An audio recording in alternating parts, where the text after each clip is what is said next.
The Italian mountains hold many secrets, but this one is special. More than 40 years ago, the body of Jeanette May, the former wife of Baron Evelyn de Rothschild, was found in their cold embrace. Her mysterious death stirred up secular Europe, and gaps in the official version of the investigation gave rise to conspiracy theories worthy of Dan Brown's novels. Could Jeanette's death be linked to mafia squabbles and Vatican financial fraud? Who was the unknown man who spoke to her shortly before her disappearance? And is it true that Jeanette remained alive for a month after she was officially reported missing?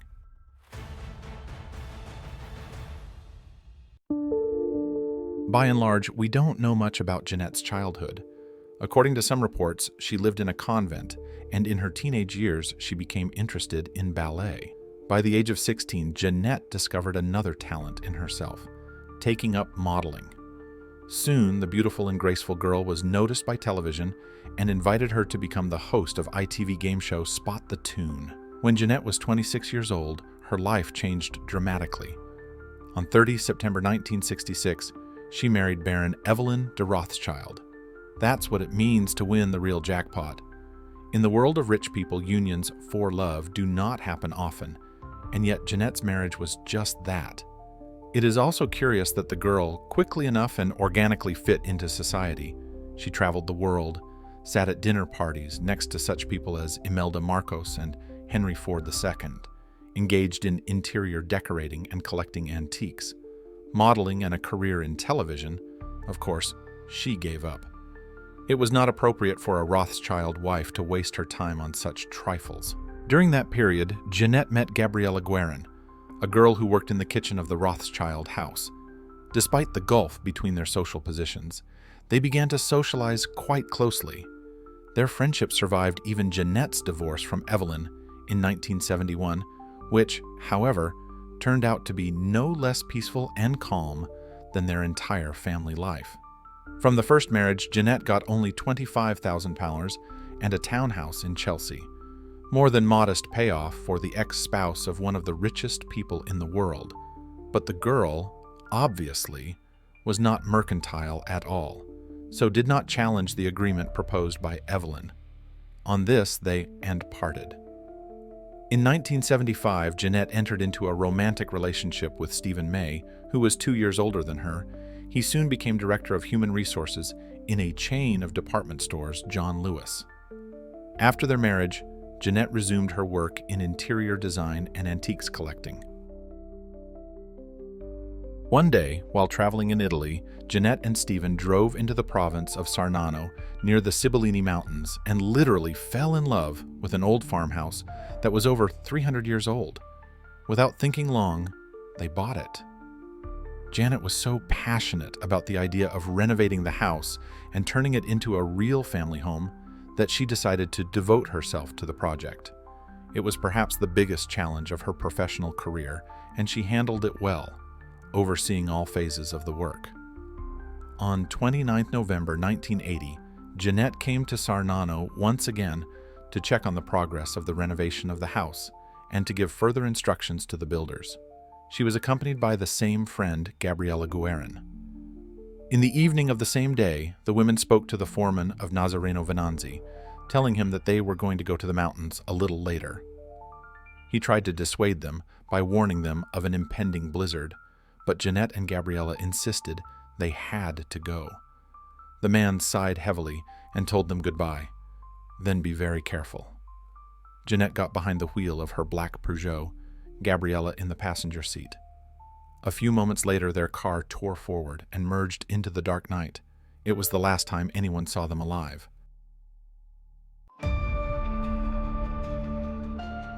The next morning, when Nazareno Venanzi did not find Jeanette and Gabriella at the hotel where they were staying, he immediately reported them missing.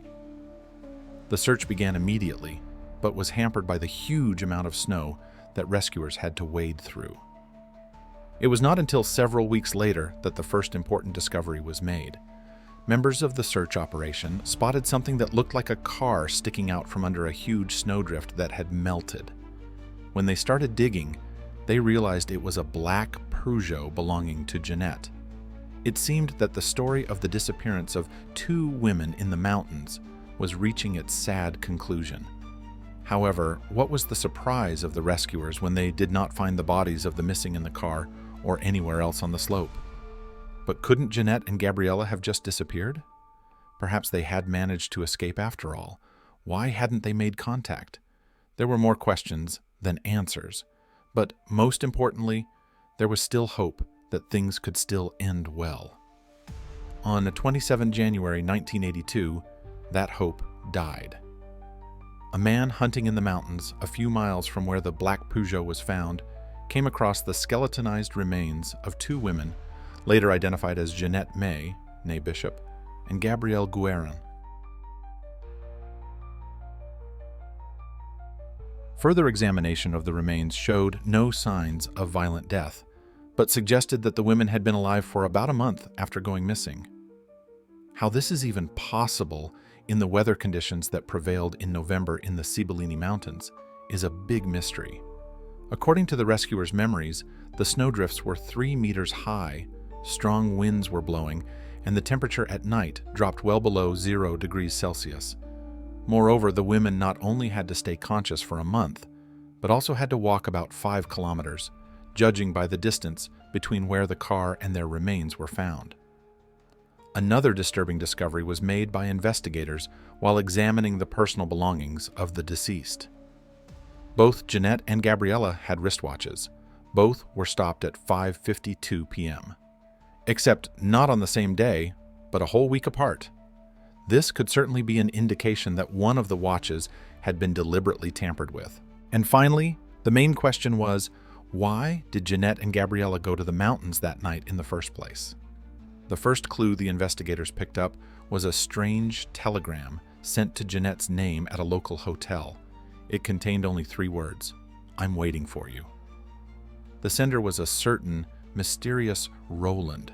Having established his address in Rome, the police were able to link him to the high-profile robbery of the Christie's auction house in Piazza Navona, which took place the day after Jeanette's disappearance.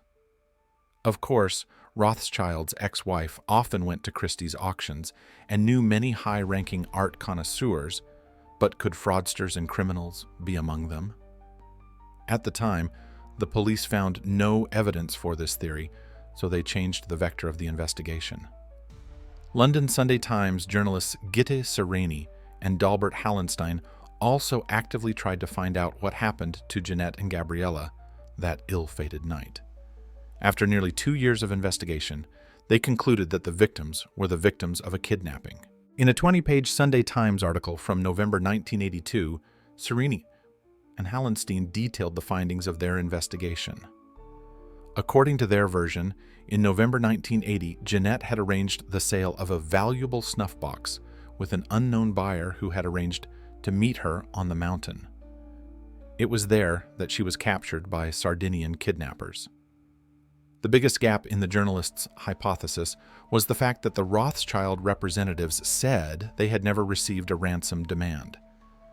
Sereni and Hallenstein, however, did not find this statement weighty or in any way credible, as they were deeply convinced that families such as the Rothschilds would remain completely silent about any arrangements or negotiations that might have taken place. Meanwhile, in January 1983, the Italian authorities suddenly decided to revisit the original story surrounding the Christie's robbery. Re-interviewing witnesses, the inspector, the owners of the hotel where Jeanette and Gabriella were staying, and local residents, they found new witnesses who had seen the women talking to an unknown man shortly before that fateful trip up the mountain. Who could he be? That's the answer that detectives from Scotland Yard suddenly tried to answer. So, the investigation moved to London, where a few months earlier in his flat in Holland Park was killed in the Italian smuggler and antiques dealer named Sergio Vaccari. When he was searched, photographs of items stolen during the Christie's robbery were found.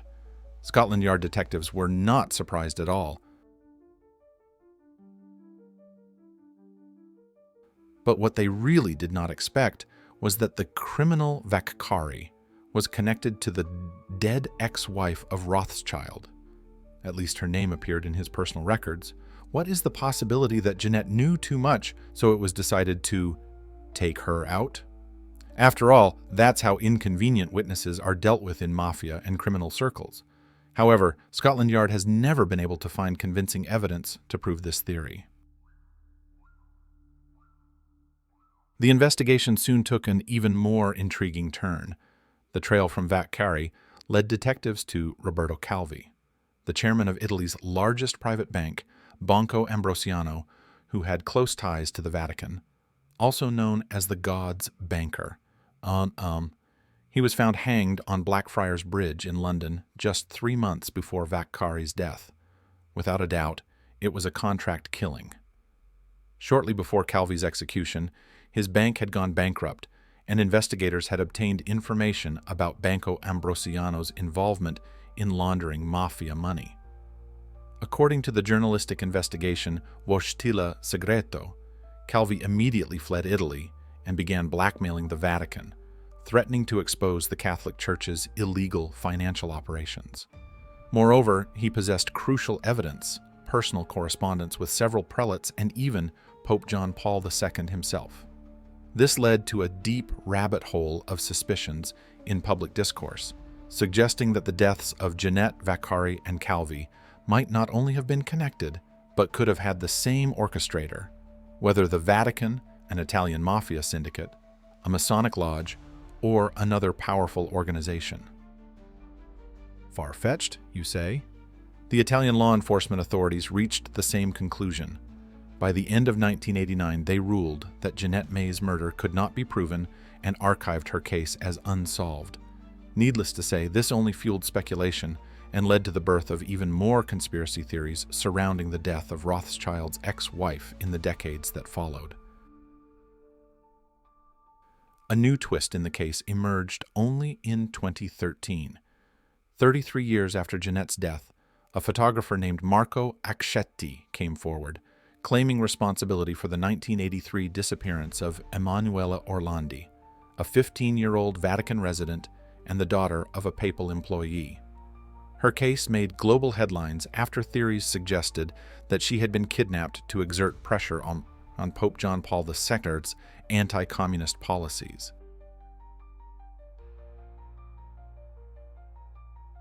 Accetti spoke extensively and willingly with prosecutors, and at one point the name Jeanette May surfaced in his account.